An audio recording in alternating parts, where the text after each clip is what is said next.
We're going to continue on in section 2, page 8. This is actually, for me, was really, I think, like the turning point in I can't say my career, it's not the right word, but the turning point in when I got a certain love and appreciation for this business. I realized that how the whole entire business is, accessible to anybody. If you have a logic-based thought process and you want to be creative, you can figure out how to logically put that creativity into a box, you'll be able to go ahead and make it work. When you drive down the streets now and you see every single building, a small building, a big building, you say this, that's overwhelming. If I want to buy real estate, I buy a little small building. I'm going to buy a bigger building. And it's complicated. You have to know a lot to do a bigger deal and all these things. And what I realized at the end of the day is that it all boils down to numbers, and the logic of those numbers all start becoming intertwined with each other. And as long as you're willing to be good with numbers and you're willing to be creative and fit into a logical box, you can make every single thing work. So it's a blend of this tab that's here and alongside another tab that we're going to see later on that's on commercial properties. But I'm going to explain it to you, this page that's over here. At the end of the day, every single loan that takes place and every single purchase that takes place, like I said, starting point is based on that NOI. Once you establish the net operating income, and we agree the net operating income is, and we're gonna going after this case, we're gonna talk about this deal at $72,967. Everything is based off that $72,000. It's gonna tell you how much the building is worth, because you're gonna apply a cap rate to it. You're gonna be able to figure out how much you could afford to make mortgage payments, how much you have available money available to you, and after that, how much is available for the cash-on-cash return that you're able to return to your investors. And even with that and beyond that, it gives you a level of a starting point to, if you want to assume, what kind of growth you're going to have over X number of years. So people have certain assumptions that they make for growth to figure out the IRR. When you figure out an internal rate of return, part of it calculates, and I'm buying the building today at $72,000 NOI. And I think that every year I'll increase my NOI by 2% for a period of 5 years, and then I'll apply a new cap rate. Everything is based off, all assumptions at the end of the day ultimately tie into that same NOI. So when you see a bigger building in the marketplace, it just has a larger NOI. When you see a nicer building, it just means that you apply a lower cap rate to that same deal. When you see a building that you want to go deeper into it, it's like saying before, the logic comes together where the average rents are. Is there upside on the rents? Can the rents move? And that's all the pieces just coming together in a logical math point. So when you make an argument to a lender, and you understand the numbers, you're basically telling a lender or a buyer or a seller, whatever part of the real estate business is the same. You're going to be able to say is, listen, it's $72,000 in NOI. I understand that it's possible to use a lower cap rate of 5 or a higher range of 5.5% as a cap rate. However, I think you should go for the lower one because the rents are low. So we have upside in this building. And that alone could make the difference of taking a $72,000 NOI and applying a 5% cap rate versus a 5.5% cap rate. Brings a huge difference in the value of the property today because you're buying into a whole entire story. But behind the scenes, it's a conversation of cap rate to a NOI, as opposed to some people thinking that it's much more complicated than that. It must be this much complicated thing to convince someone on a building. And you break it down, it's a simple part of the whole business. So I want to show you on this page where it all comes together. The top part of the page, property description, it's just pulling information from different parts of from the deal. Obviously, the information here is fake, but it pulls this information so you have a property description. The proposed loan terms. The proposed loan terms, $750,000 loan. They can look I'm going to say everything first, go through the page first, then I'm going to start explaining it. So on the left side, you have loan amount. He was looking for a loan, in this case, is $750,000. This was $1 million purchase. The $750,000 is 75%. He was looking for a 5-year note term. It's a 5-year adjustable. Amortization is 30 years. The index is 0. I'm going to explain what that means later on. The spread is 4%. That means the mortgage rate is 4%. The loan constant percent works out to be what the principal and interest payments combined will be to pay off this loan by the end of those 30 years. On the right side, Going back to writing the proposed loan terms, you see minimum DSC, which stands for minimum debt service coverage, which means what is the buffer that a bank requires you to have available for yourself after your payments in order for them to make you a loan. The maximum LTV is 75%. That's what the bank is willing to do. What is the NOI? So it pulls the information from the other tabs. Brings the NOI here. Annual debt service shows you what the mortgage payment would work out to for $750,000 on a 30-year amortization at 4%. What would the payments work out to? And the estimated debt service coverage, how much buffer do you have? If your payments are $42,000 and you have $72,000 available to you, it means you have $30,000 available. $30,000 is 70% of the $42,000 your payments. You're paying $42,000 to the bank. You have $30,000 left over. That's giving you a buffer of $70,000, which is way higher than a 30% buffer you needed before. If you skip to the bottom page, and this is the part where you meet someone on the phone and they tell you, oh, let me tell you what your loan works for. Well, based on that service, you can afford this, and you make a few tweaks, you can afford that. And this guy knows everything. You just change a few numbers in Excel on this page and adjust everything accordingly. And now with the app, you have these pages on your app for you. And this difference is that if you look at loan constraints, this is what's possible. You take the borrower's loan request for $750,000, which works out to a loan of $31,000 a unit. Term is 5 years. Amortization is 30 years. The rate is 4%. Again, this just pulled from the lines above, the proposed loan terms. What's the maximum loan to value you can get from LTV? $750,000. How did you get that? Because if you look to the right, it pulled the NOI, which is not in your control. We know already what it is. And it takes the cap rate, what you were told the cap rate is in that market. So you just plug in that number, 7.3. If you would actually change this 7.3 to 7.2, it will just take 72,000 divided by 7.2. Will give you a higher value, and instead of a value being $1 million, it'll be $1.1 million, or whatever the number would be. Times 75%, we'll tell you 750. So when I meet people say, "What's the most I could borrow on a deal, and what could it support?" The borrow on a deal, the lingo is, I figure out what is the cap rate you're going to get. The guy goes, "We'll get between 7.3 and 7.5. All I do is plug in 7.3 here, and then I change it to 7.5, or whatever the two numbers as a somewhere between 700 and 750, or 725. That's where the math comes out. There's nothing more scientific. It all boils down to this whole thing. What is NOI? Because once I agree to the NOI, like I told you, if the appraisal comes in short, what are you going back with? It's a 72,000. Apply a cap rate. What cap rate you apply is what the appraiser is going to use. But if in a dialogue, when I meet someone in the beginning, the only one question I have to ask him is, what cap rate do you think your neighbor is in? And if I give him that range, I say, if you're right, and it appraises with that cap rate, then I can lend you this amount of money. The last line is maximum loan. That's based on debt service coverage. If you look to the right, we said before, if the net cash flow on this deal is $72,967, like the NOI, and the minimum debt service coverage is 1.3. We established that's what a bank needs. That's calling up a bank. What minimum debt service coverage you need? And a constant, that's the principal and interest payment to the left side under the 4%, is 5.73.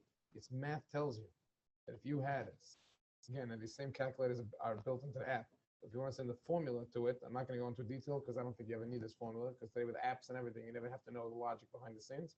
But I think if you're taking the net, if you're taking 72,967 divided by 1.3, is going to tell you how much available cash flow you have available to yourself. Now you have 72,000. If you divide it by 1.3, it will tell you how much you have available to yourself to make payments of that to the bank. And if that's what you have available to the bank, and that's 5.73%, how much could you borrow? That could be 5.73% of the loan amount that you could borrow. So the same dividing again will bring you that you could borrow, in this case, $979,000. So this building, so when someone calls me up on a deal like this and says, listen here, based on value, because where the building's located, this is going to be your problem. Because you could borrow max $750. Cash flow wise, you have plenty of room. So if you could get the appraiser, you convince an appraiser to use a 6 cap or a 7 cap, you keep borrowing as much as you want. The two restraints. And now I'm going to start explaining it much more in detail, and I'll review the page later on again. When you borrow money on a house, or to borrow money, there's only 2 things that a bank cares about. For the most part, they care about your credit, they care about your income. That's all they care about. So your credit tells them if you're safe, secure, they can trust you. And that will decide what interest rate they give you. You have the greatest credit, and they'll give you the greatest rate they have to offer. You don't have the greatest credit, it's a little bit worse, the rates will go higher. That's why they care about your credit score. The next thing they care about is your income. They have ratios about what percent of your income can be allocated towards paying your monthly mortgage payment. Whatever the number is, sometimes about 40% today. That's how they figure out that math. So all they do is when you call up a mortgage broker, I want to be pre-approved. The pre-approval process is really plugging in your interest rate, is your credit score, and plugging in what your income is, and it just spits out that based on that income, you could afford a payment of $3,412. $3,412 at today's rates works out a loan of $412,000, and 80% that is 80% of 525, and there you go. Then you could buy a house. You're pre-approved for a purchase of 525. That's the whole way they do it. On a commercial property, the same concept applies. The concept that they apply, and then obviously it's a loan to value. The building has to appraise, the house has to appraise. They just do an appraisal. That's why you could do a loan in all these Rocket Mortgage and Quicken Loans and all these different types of things. And it's so easy to do a home mortgage because what are they looking at? After that, they just apply an appraisal. As long as the appraiser shows the house appraised for 525 or more, then you can get the loans that you approved for. So you can do it anywhere all over the country. There's no issue setting it up that way. As opposed to a commercial piece of real estate, what they look at is obviously how you get to the NOI. The appraiser spends a lot of time based on figuring out all the numbers to make sure how you get to the NOI, but they apply a cap rate. Ultimately, they apply a cap rate to the NOI. That's sort of value. And then the bank says minimum debt service coverage, which basically saying is the same ratio in reverse, which talks a little bit differently. It says, I understand you did your underwriting. You underwrote this deal. You put in vacancy, you put in management, you put in all the minimum thresholds, and you came up with a $72,000 NOI. But you're not going to be motivated to run the building. What happens if you have a rainy day? What happens if something goes wrong? I want to make sure that typically most banks today want to bet between a 25 and 30% buffer, which means if your payments to the bank are $100,000 a year, your NOI had to have been at least $125,000 to $130,000. So this way, 25% of the payment is $25,000. I have 100 to the payment, 25% buffer is $25,000. In total, my NOI was $125,000. So when they talk about what's the max you can borrow based on debt service coverage ratio, debt is the mortgage, servicing it is the payments, coverage ratio is I want to have a buffer in there. What's the ratio they have of coverage? How do I get that coverage ratio? Most banks, you just call up a bank, call up with brokers, going to tell you need a 1.3 debt service coverage, a 1.25, a 1.4. Just applying that number. And basically, you know that if you have 125, in the case of the debt service is 125, if you had 125, if you had 125 debt service coverage and $125,000 worth of payments, what is the available amount of money you could use towards debt service? It's 100,000. You have 100,000 towards the bank, and 25,000 I have to have my coverage. How much could $100,000 borrow?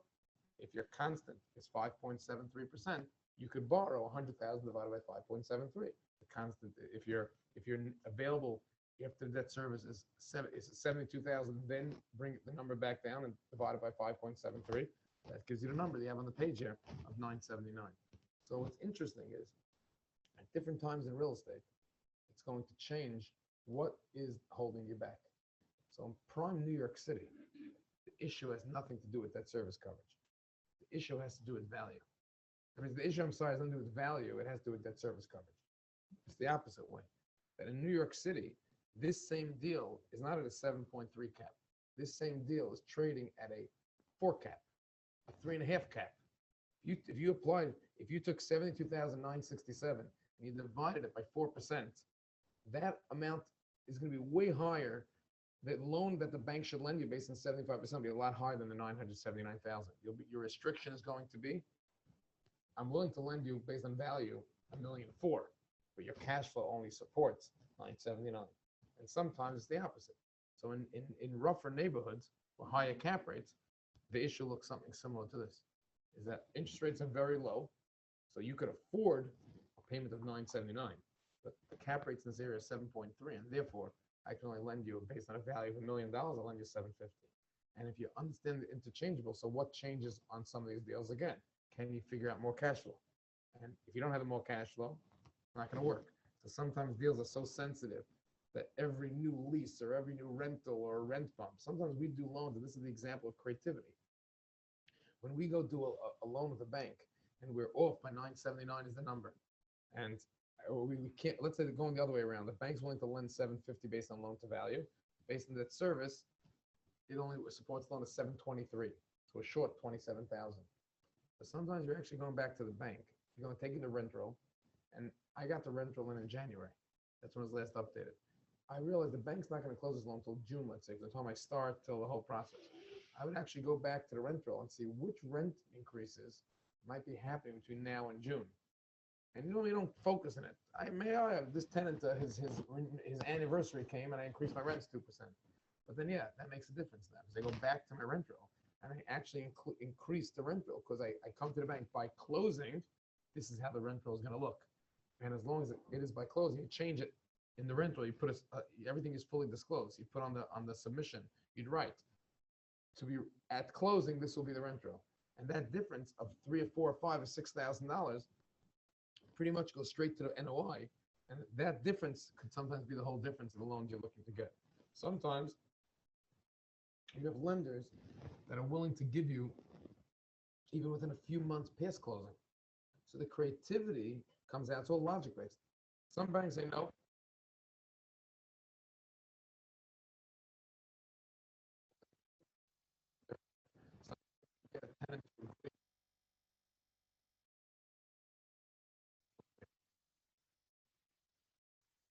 They're willing to give a bank they're willing to renew the lease a little bit earlier at a lower rent. It's working for the landlord. Because if I'm coming for a loan today and it shows that the main tenant or a significant tenant 3 years from now, that renew, the tenant come along with it.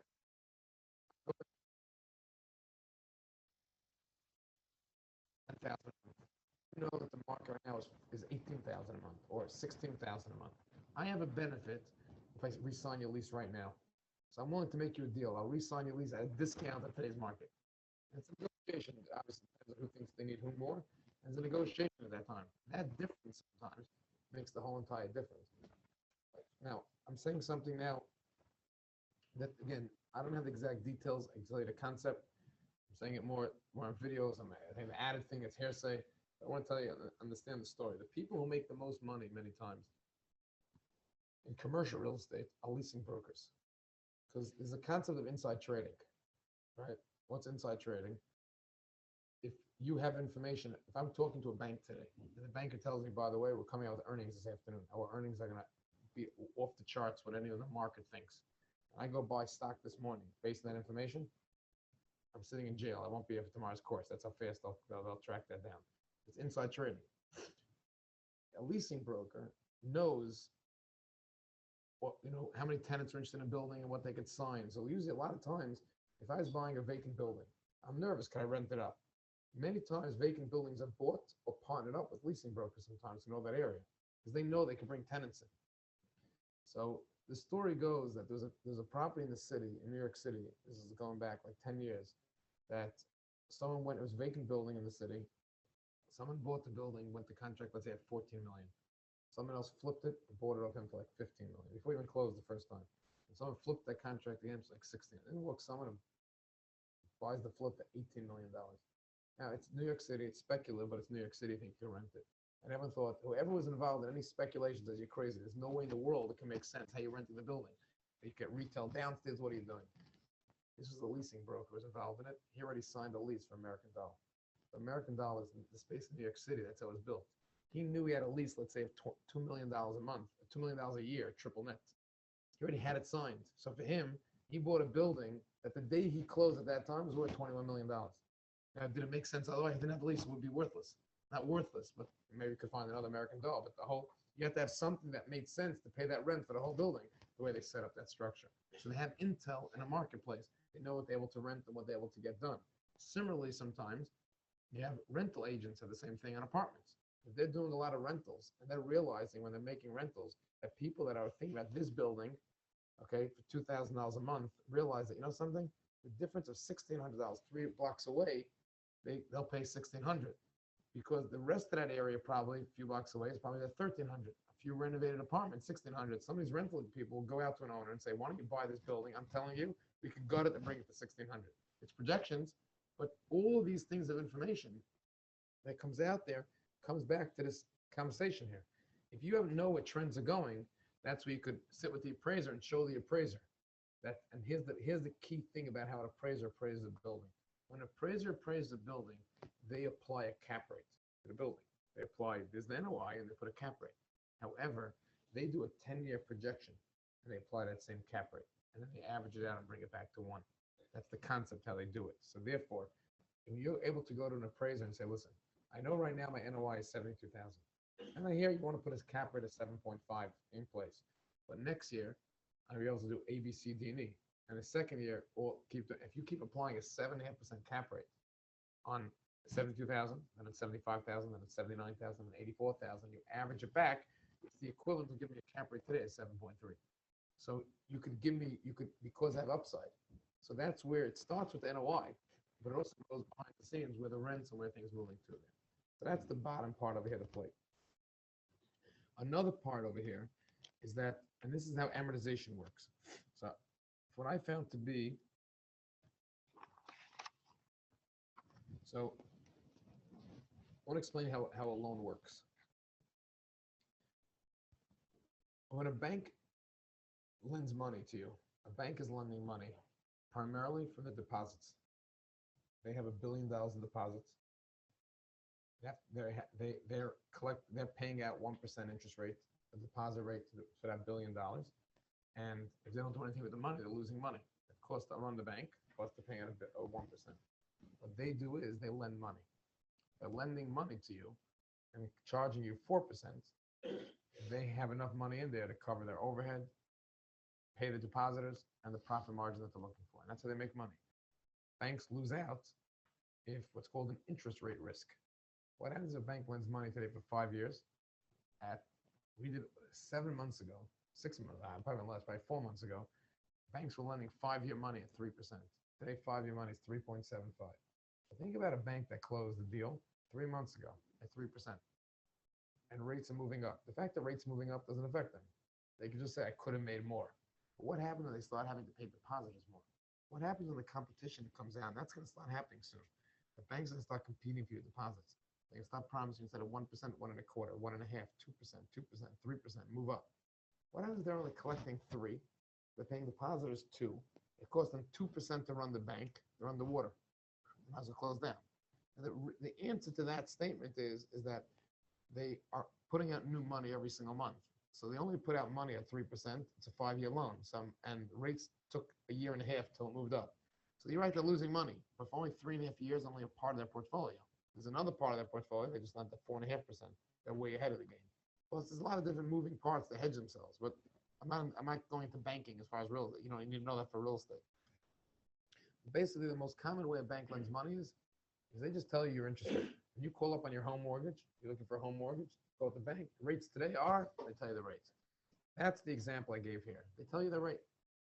But when you're dealing with what's called Wall Street, Fannie Mae, Freddie Mac, with sophisticated loans, they don't tell you what their interest rate is. What they tell you is their profit margins. And that's why if you look at the app that we created on the app, we made it unique, we put behind the scenes there. When you look at the Fannie Mae pricing on the app, it shows you a spread.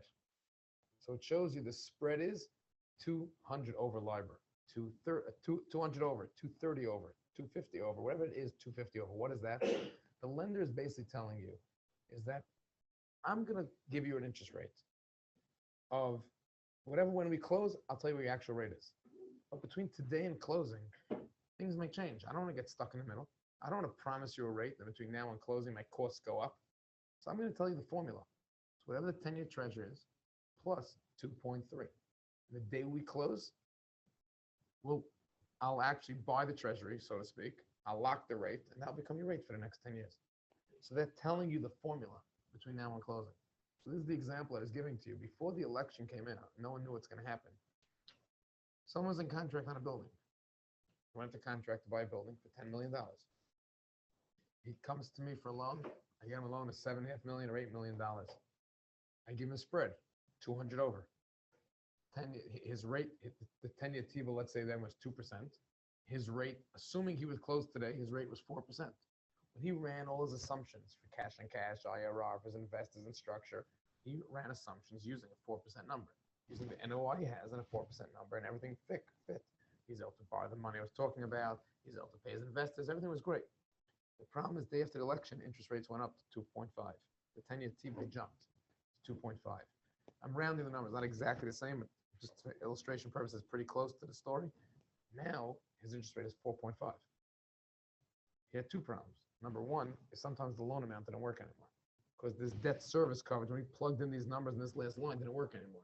No one expected a big jump like that. That was problem number one. Problem number two is, even if it did work, he just lost on a $7.5 million. He just lost $37,000 a year, half a point, in payments. So how is he going to, he can't promise the same return to his investors anymore. So he went out to those investors, I'll give you 8% cash on cash. I'm sorry, I'll give you 7% cash on cash, or 6%. It didn't work. It got even worse when the person had to cut back his loan. He had to go out and borrow and raise more equity. So he had this less cash flow to give to even more money on investors. And the cycle was a big issue. And that's when the whole broke loose, where some people walked from the contracts. Some people renegotiated this. Whoever needed who more was nervous. That's what happened. And some people had to be stuck holding the bag, make less money, and depending where they were in the cycle. So when someone is doing a loan, normally a whole process is 60 days from the time you start until you close, 90 days. So there's not usually that much movement doesn't happen within a 60, 90-day span. People are fine. So now if you go back onto the tab here, where it says index and spread, I'm just actually putting out a case where the rate was 4%, so it doesn't make a difference. I used the word 4. I could have put it anywhere. But in many times when I'm doing a loan, I'm actually putting the index, what the 10-year T-bill is, 2.53, and then I'll put the spread above that of the 2% above that. So if you're looking at on from the app at the end of it, and that's what you're showing on the rate page. And that's why where became a big value. These are the same pages the brokers in the office use. So when someone in my office sends an email out, who knows what Fannie Mae is lending today, and who knows where different lenders are doing what? They're going onto the rate sheet tab. They're going onto the rate sheet tab of the app, and is giving them that information. So when you look at the top part, when you look at any financial site, and they show you the rates, what's public information to the world is the top part of the rate sheet. The public information to the world shows on the rate sheet that shows that, you know, what LIBOR is, what the 10-year T-bill is, all those indexes, that's what it shows. That's that index. So if someone was taking a 5-year loan, it'll be based on the 5-year T-bill. If someone's taking a 7-year loan, it'll be based on the 7-year T-bill. Whatever T-bill the person's using, that's what the index is going to be. So if you look today, the 10-year T-bill is at 2.45%. That's what's public. What we add to the rate to bring things to more of a reality, practical reality, is when someone wants to know where's Fannie Mae today, Fannie Mae is pricing deals somewhere between 214 and 246 over. That's the lingo. So 214 and 246, and it shows the coupon means the actual rate that you're paying. So all it's doing here is taking the 214 plus the 10-year T-bill of 2.49 and tells you combined it's 4.6 to 246 plus the 2.49 brings you to 492. That's the range that's happening. When someone, if you look further down, the reason it says multifamily bank rates, and it shows you, you know, just 3.75 or 4.13, that's where banks are lending today when banks don't price by spread. It's showing you the different ways they lend. They go there. Typically speaking, the rates that are given by the spread-based lenders are typically cheaper. Because if you were a lender today and you were doing business right now, what you would be doing is you would be telling me is that, listen, the reason why I could price something so cheap is because I'm not taking any risk. I'm telling you my profit margin is, and the day I buy the treasuries and I lock it, then I know my profit margin. A bank is telling you, listen, rates may move up in the next 30, 60, 90 days. So really I could lend you at 3.56%, 3.6 today. However, you want me to take the risk of the next 60 to 90 days, nothing's going to change, then I want 3.75. So depending where you think things are going, in a rising rate environment like we're in right now, people would rather lock in their deal earlier at the time of application, not have any surprises before closing. At a time when people think rates are staying or going down, they're rather the opposite. Sometimes you don't have the option. Sometimes I shop out the deal for you, and the best deal today, period, or the only option for you is a lender that prices one way or the other. But the general concept, that's how this works over here. So I want to explain to you a few things about amortization. This is very, very important for, you know, everyday life, and especially if you're coming into the side of into the real estate side of the business. The real way a loan should take place is a loan should work that if I'm lending you $100,000 at a 8% interest rate, at a 10% interest rate, what should happen is on a 10-year loan, your payment should work as follows. At the end of year one, you should pay me back 1/10 of the loan balance. You should pay me $10,000. Plus, you should pay me 10% interest on the $100,000 that you borrowed. Your payment year one should be $20,000. 10,000 interest, 10,000 principal. Year two, your payment should be 10,000 principal again, because you have to pay down the loan another 10,000. But you don't owe me 10% interest on 100,000. I only borrowed that year 90,000. So my payment for interest should be 9,000. My payment should be 19,000. The next year, 18,000, 17, 16, 15, all the way down. The problem with that is twofold. It's really onefold. It's tied all together. Is that when you buy a building, people think that things are going to get better as they own the building, not worse. How can I afford $20,000 day one and then 19, 18? The opposite. Let me pay you 10,000 year one, 11 year two, 12 year three, and so on and so forth. I can't go that way. So along came, I don't know who it is, but somebody, his last name is Amortisation, and he created an amortization schedule. The amortization schedule basically calculates, it averages out those payments, so to speak, and say, how much would I have to pay every year, every month? So that by the end of the 30 years, whatever the term is of the amortization loan is, whatever the 30 years, my balance will be zero. And that's how they calculate it out there. So there's a very big myth. And the myth is that you pay most of your interest in the beginning. So you meet people, I meet someone who has a mortgage on the house for the last 26 years. They have 4 years left. They're paying 9% interest. Interest rates today on a house can be 3% or 4%. I say, why don't you refinance? He goes, are you crazy? I paid most of my interest in the beginning. Right now, not refinance. The mistake that they're making is that if their balance right now is $26,000, they're paying this year 9% on the $26,000. So refinance, if they paid 3%, they'll only pay interest 3% on 26,000 instead of 9%. The fallacy is as follows. In the beginning of the mortgage, their payment on this house that they're paying is, let's say, $1,000 a month. The first mortgage payment that they made, of the $1,000, it is true, 850 was interest and 150 was principal. So most of their payment went to interest in the beginning. Now they're paying $1,000 now, and about 300 of it is interest, and 700 of it is paying down the loan. So most of their payment now is principal. But the fact is, under the hood, the actual interest rate that they're paying is 9% when they could be paying 3%. So if you want to go for illustration, to go off the page here, and you skip the page in section 3, page 22, this is this loan that we're working on right now in what they call an amortization schedule. So if you look at the top of the page, you take a loan amount, section 3, page 22.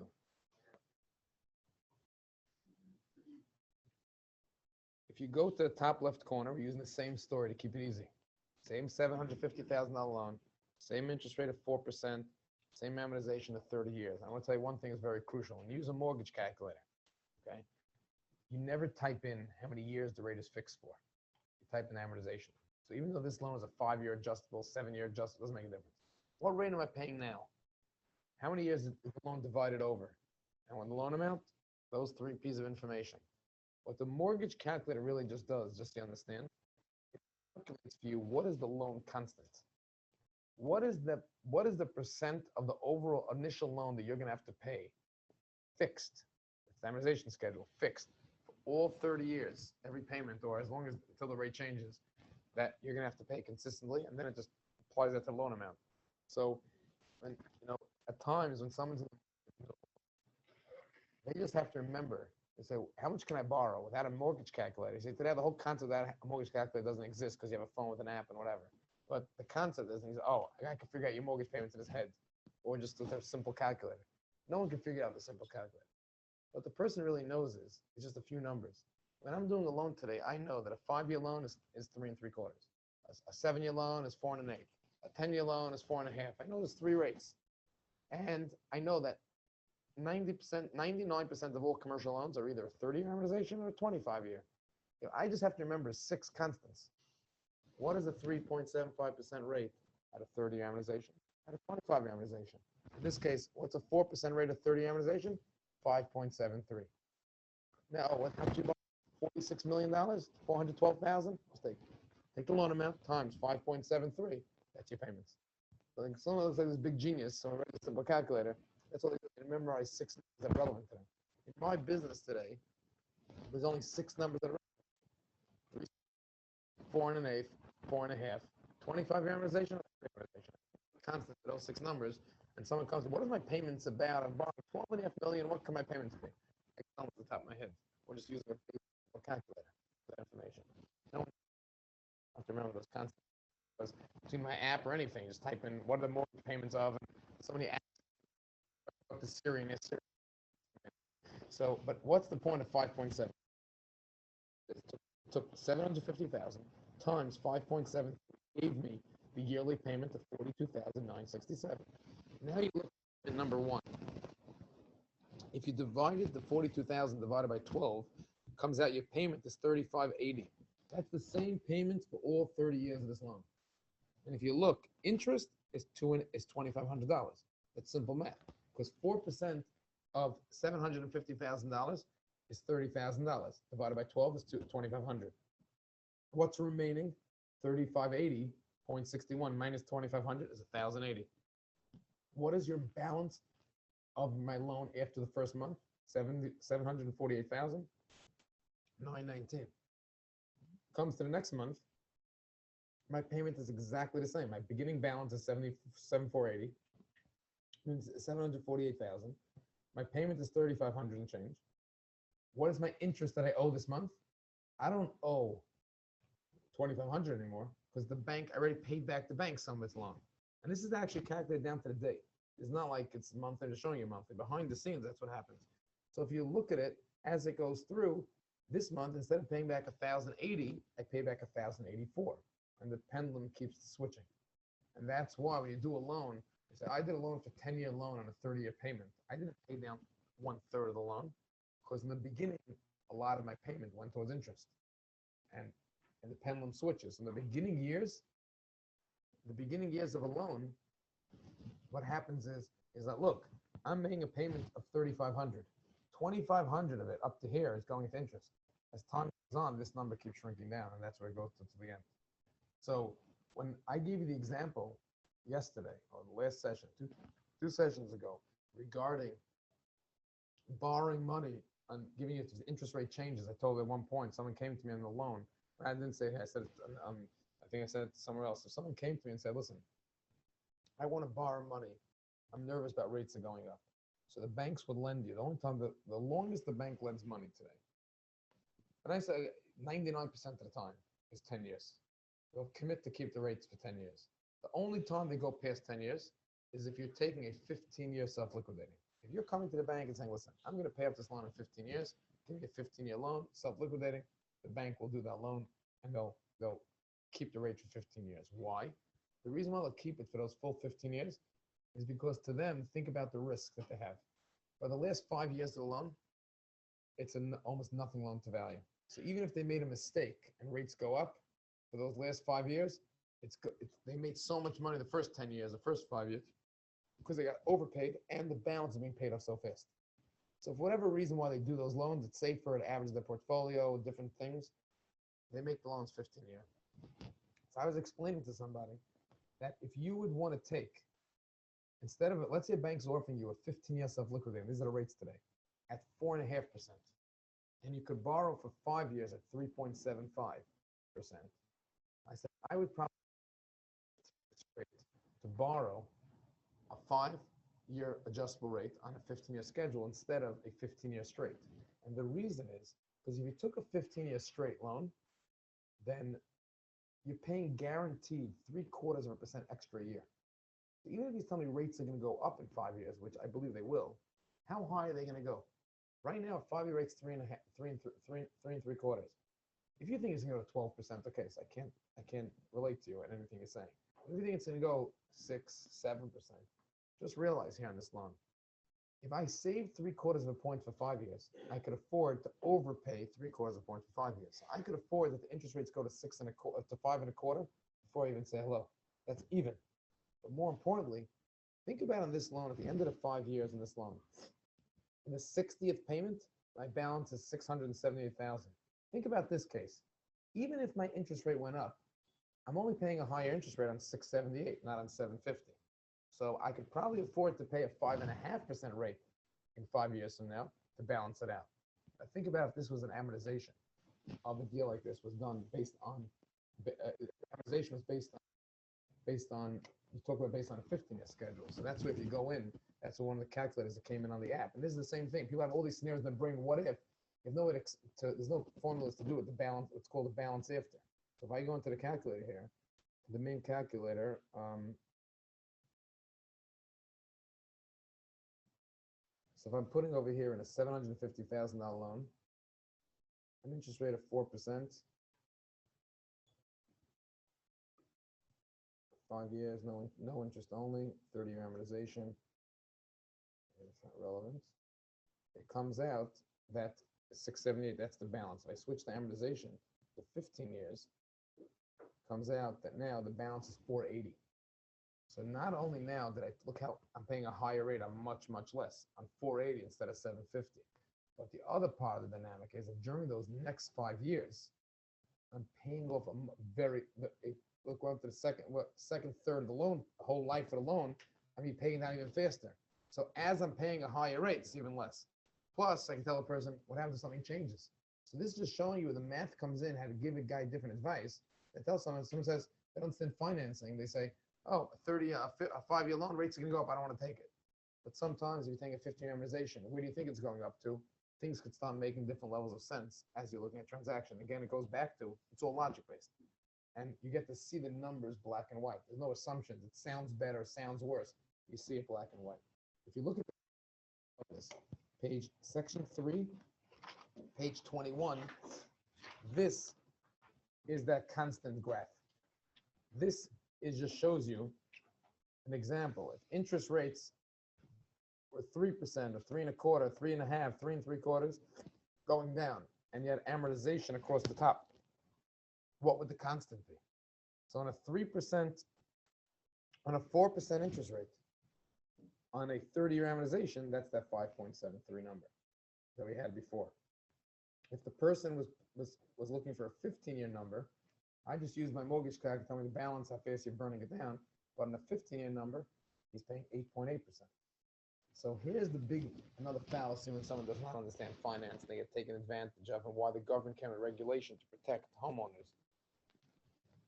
When someone tells you you're saving money, the word saving money is only if I'm bringing your interest rate down. You're paying 5, I bring you to 4. I saved you money from 5 to 4. What happens if I go to someone that was on a loan of 5% interest rate, a 4% interest rate on a 15-year schedule? What was his payments based on 8.8% of the loan amount? If he had $1 million loan, his payments were $88,000 a year. Okay? I come to him and I say, by the way, why don't you refinance? By the way, why are you taking 15-year money? Just take 30-year money. You could save money, even though your rate went to 5%. Look at the 5% number and go to 30-year amortization. It's 6.44. He didn't save money. He's losing money. He went from 4% to 5%. However, 6.44% is his constant. He's only paying $64,000 instead of $80,000. Is he saving money? No. He's not paying off his loan. He's not saving anything. But cash flow makes a difference.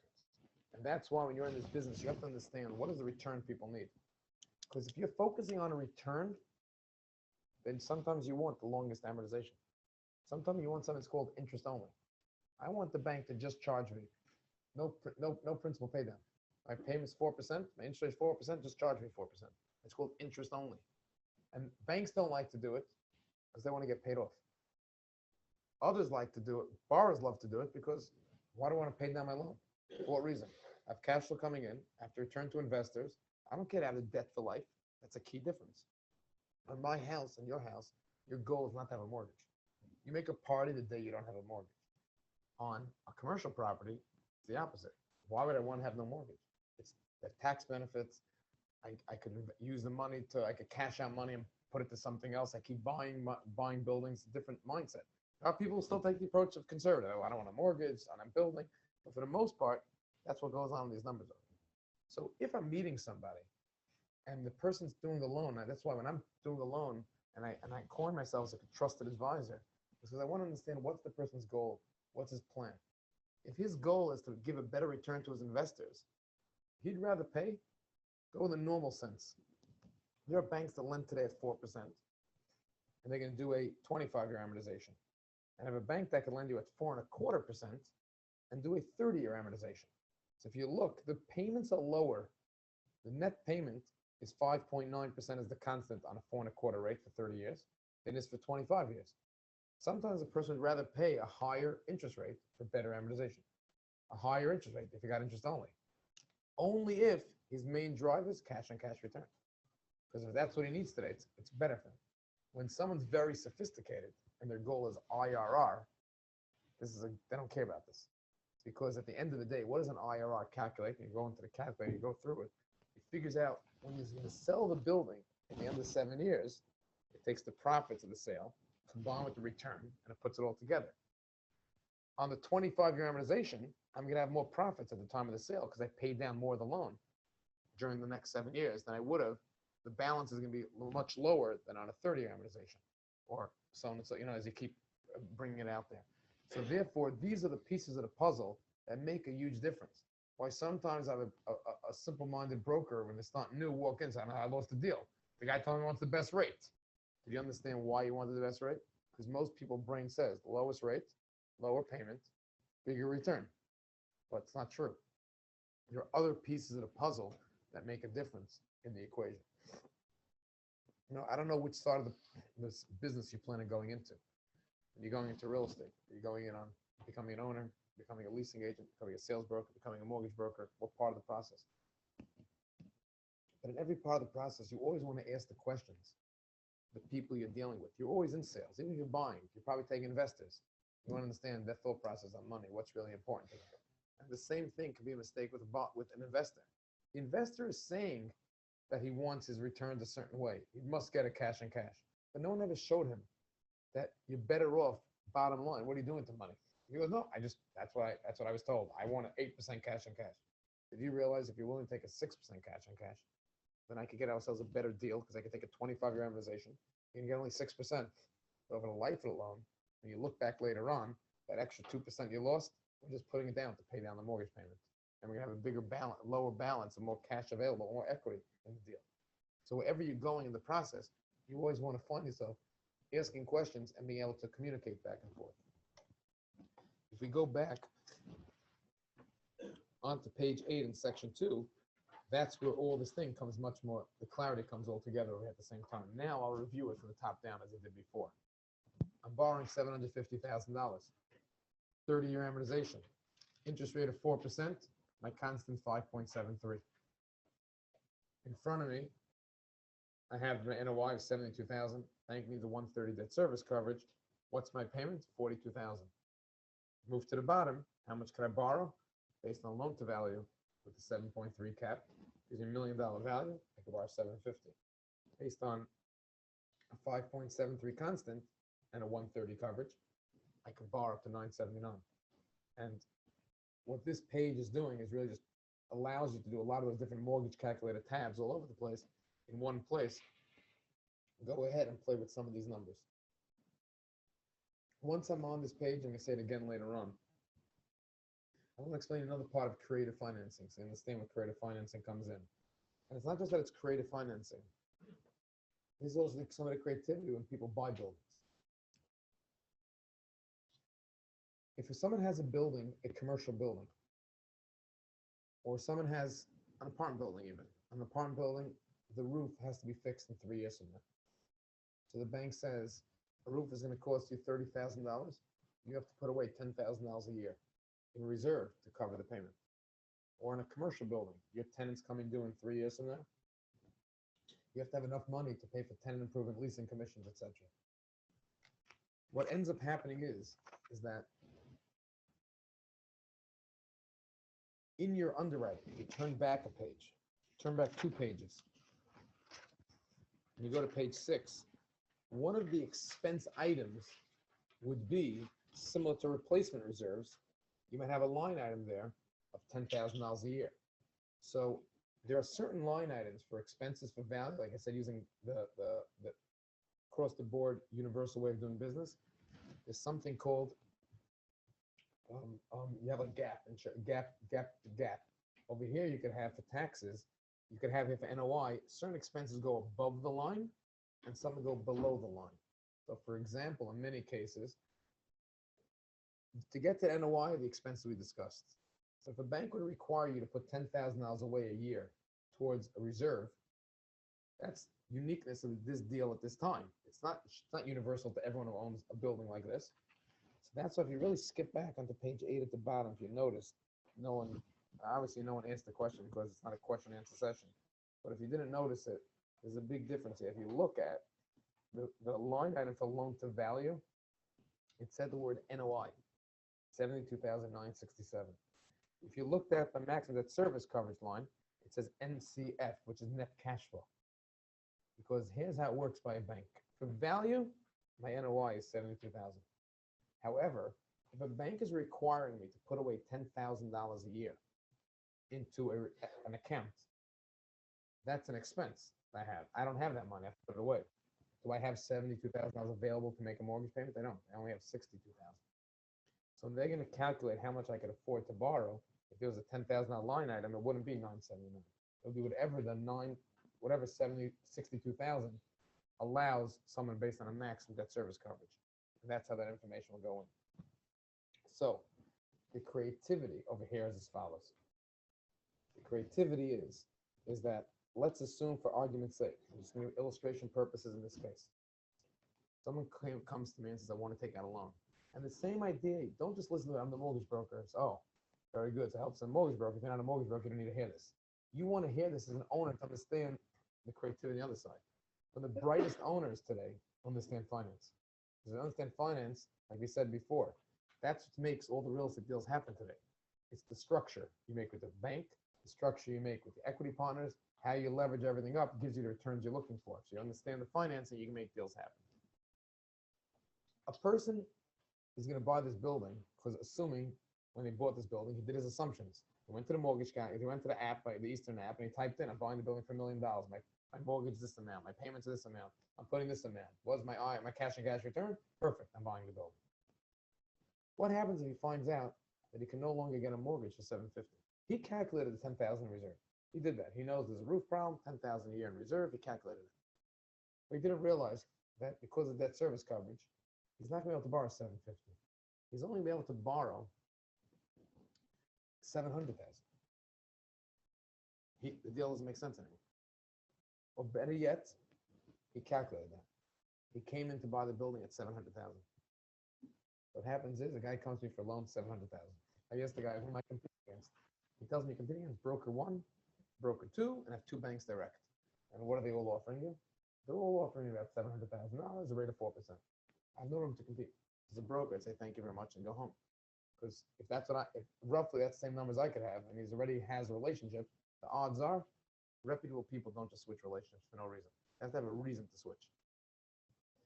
I learned something from when I took sales courses. When I first started, not a sales course. I would listen to tapes, and aging myself. That the cassette tapes, it's all the worst. I can't find it now on DVD, on disc anymore. It doesn't work. I can't play it. But from Shmuel David Friedman, it was the #1 life insurance salesman probably ever. Sold more policies in a year ever. And one of the things he said in his tape is, he says, I sell a commodity. Selling life insurance. If the price for someone that's 31 years old for $1 million policy costs X dollars a year, every agent gets the same price. How do we win? We win a lot of times with creativity. you could have thought to buy $1 million policy. I think you could buy this amount in term, this amount in whole life, and blends better this way. Or I read certain fine print on your credit card statement. I know if you have an American Express, you have built in $100,000 death benefit. So if you need $1 million in policy, I come in 10% cheaper because you need it. Want $1 million? No problem. I'll make sure you're insured for $1 million. I know I only have to sell you 900,000 to get you $1 million. But he said like this. Here's the problem. Once I tell my idea out of the bag, they don't need me anymore. So if I meet someone whose brother's a life insurance agent, I'm not going to win because not only is the rates the same, but he'll turn to his brother and tell him my idea and then reprice it with my idea. So he goes, what I do a lot of times, I tell someone, if I came up with an idea you didn't think of, then you're going to use me? And usually people are honest. If they commit to that, they're not going to take your idea, steal your idea, and then go back to someone to match it. They take the idea and move forward. We won business because of this creative concept. That's why I say you like the business, all about creativity. Under this scenario here, think about why did the bank need him to put away $10,000 a year? Because he has a $30,000 need in 3 years from now. I came to the bank. I called this client up and I said, I have a lender that's willing to lend you $720,000. And not 700, 720. And you don't have to escrow for the reserve. All I did is I got to the bank. I said to the bank, instead of taking $10,000 a year, you're willing to lend me $750 because it really supports $750. You could borrow, the loan to value works at $1 million value, 75% is $750. The debt service coverage at $72,000 and this supports way above $750. Lend me $750. Hold in an escrow account $30,000 for the next 3 years until he does over the roof. So all the problems are solved. The bank's loan to value, check. Debt service coverage on $72,000, check. Money to deal with the roof, check. It's even better. They could like triple check it right here because they have the money in the bank right now. They don't have to worry about anything. The borrower tomorrow morning is ecstatic. Not only did I win the assignment, think about when he went back. He was able to promise much bigger returns now to all of his investors when he went out there. Did he lose out a little bit? Because he did what's something called negative arbitrage. It's not even worth learning the word and remembering because it's not really relevant. So 99% of the time. But negative arbitrage is the bank actually lent him $750. They collected interest rates. His payments were based on $750. The $30,000 they put into that bank at 1%. So on the $30,000, he didn't pay 4%, he paid 3%. It's negative arbitrage. He paid the negative difference between those two numbers. But when it's all said and done, this guy had to raise for his deal $20,000 less because he got 720 instead of 700. He's able to save there, get better cash flow, better returns, then work the opposite. So even in a case like this, though, that bank didn't even charge 4%. They wanted a premium because they knew they could take advantage of it at that time, even though they're better for the lender. But they got themselves. So he ended up paying a 4.25% interest rate. So on paper, as a higher rate, I won the transaction because of the creativity to figure this out. So a lot of these things come out there as creative financing. What happened in real estate over the last 20 years is that people applied the creative financing to overpay for buildings. Because think about this other way around. Now, I just told you wearing the mortgage broker hat. Think about this building was selling for $1 million. The seller knew he's selling it for $1 million, knowing that you're going to have to put a reserve, you're going to have to do all these things. The mark was $1 million. Because in order to buy this building at $1 million, if you paid $1 million in building, you only got a 10% cash and cash return. Let's say that's what was needed. But someone figured out this idea and then was able to now buy this building potentially, not for $1 million, but overpay. They pay $1.03 million. Because on $1.03 million with this idea, you're making 11% cash and cash. And that's really how real estate fueled itself over time. With every idea that someone came up with, I could throw a better return. I could pay more because I could get a better return. That's why the fear now in real estate is coming to a slowdown of purchases now, really slow new deals, and potentially a crash. Because as rates go up, it's just the opposite effect. There's not enough money to make the payment. There's not enough of anything. There's risk that you're not going to be able to refinance your money out in 5 years. So you're not going to be able to do a lot of those things that were happening up until now.